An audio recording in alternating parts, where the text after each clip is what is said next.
In this video, I'm going to talk a little bit about why Candace Owens, aka Red Pill Black, is right. This is a world premiere. This is a world.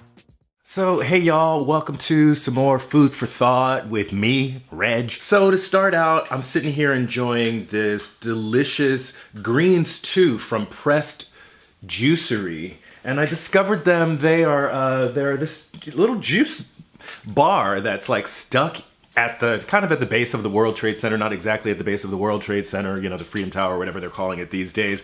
And they're just this little juice joint, and they, you know, basically they're doing the same fresh pressed juices that I like to enjoy from time to time when I'm trying to just like chill the heck out from everything else. And the price is right, and I hope it's because they're doing some kind of a cooperative thing and they're able to do these and whatever, they're not exploiting workers, what have you. So y'all, I'm feeling glum. I just have to admit it. I just have to come out and say it, y'all. I'm feeling glum, and I don't know why. Everything is going well. I don't know, maybe it's the time of the year, maybe it's the weather, maybe I'm not outdoors as much as I'd like to be, maybe I miss Detroit. Things are going really well. I have this awards ceremony tomorrow. I'm winning the Jefferson Award for social something or other. I should know the name of the damn award the people are trying to give me. But I'm working with some incredible people. I just joined the board of the national organization, the Pedagogy and Theater of the Oppressed, Inc. This weekend, I'm taking a group of young people, young playwrights on a writing retreat. Y'all know I just got into Jessica Gordon Nemhard's book, Collective Courage. I just finished it, actually. I've been listening to it on my phone, you know, having Siri read it to me, read the PDF to me, and I finished it and immediately went back to the beginning and started again. This book was amazing. And another really, really great thing, I'm gonna be sitting down to talk to the author, Jessica Gordon Nemhard, next week. So yeah, I should be feeling like really, really good, but I'm just feeling a little bit glum. That's probably why I'm drinking this green juice right now. So as you can probably tell from the title of this video, I wanted to spend a little bit of time talking about Candace Owens, aka Red Pill Black. Fact. From 1620 to 1865, the bodies of African American men and women were enslaved in America. The year is now 2017, and the minds of these males and females are now enslaved. Now, I was asked by one of the viewers to comment on Red Pill Black. When I was asked, I made it clear that I had no intention of making some kind of video complaining or trying to respond to Red Pill Black, since there are so many Red Pill content creators on YouTube. I felt like it would kind of be racist to call out Candace Owens for having opinions that a whole bunch of other people are having, and a little bit sexist because we have our share of African American men who are Red Pill. And truth be told, I'm just not that blown away by the whole Red Pill movement. A movement that seems to forget that the whole notion of taking the red pill versus the blue pill comes from The Matrix, a film that was created by two now trans women that features an incredibly diverse and international cast facing off against a bunch of Aryan looking dudes in black suits and black sunglasses who all look exactly the same. So if The Matrix is not making a statement about diversity, I don't know what is doing. But I do want to talk about the fact that now it looks like the red pill community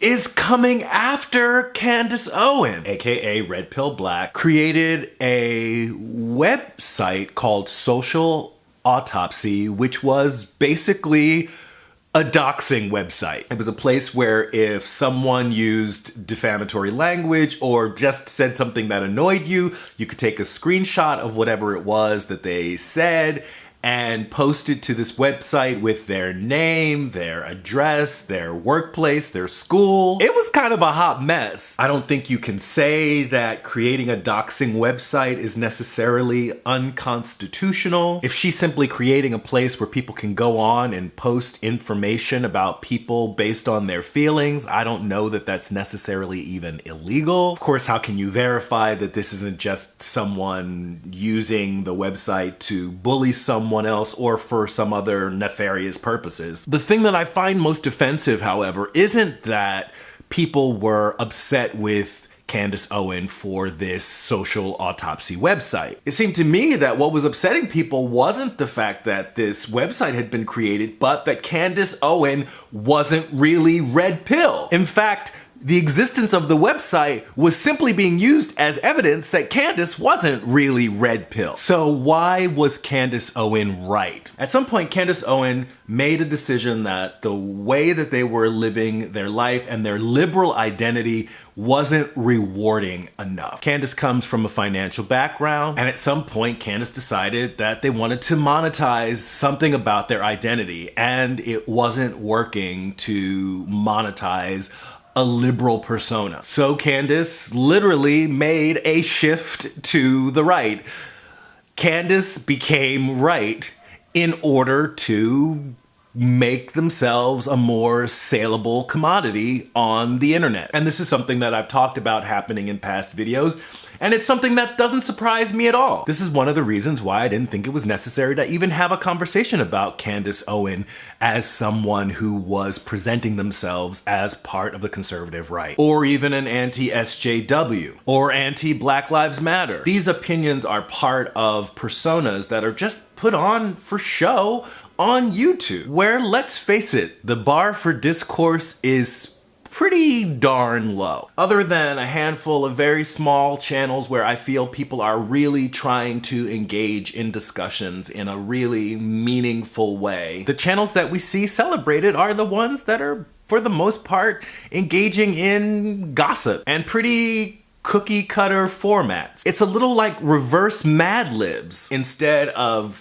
coming up with clever words to fit into a pre-made story, we take any story and try to fit it neatly around these buzzwords. Did I use cuck? Did I use SJW? It gets to be exhausting. There seems to be some light at the end of this tunnel. I don't know about anyone else, but I haven't been seeing a lot of the usual suspects in my feed. It may be that I've just been ignoring them enough that they don't appear. It may be that they've simply lost interest and moved on and aren't making content anymore. Anyway, I promised you all kinds of content, and I promise I'm going to continue talking about the Constitution, and we are definitely going to be continuing with our Pedagogy of the Oppressed study group, and likely some study groups around cooperatives as well. I don't know, I was just feeling kind of glum and wasn't really motivated, and sometimes I feel like I just need to go with that flow and find out where I'm at. And so thanks for being patient with me, y'all. That's it for this video. Like it if you like it, share,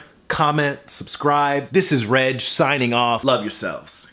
Peace. And I love myself. The world is a ghetto with big guns and dickies.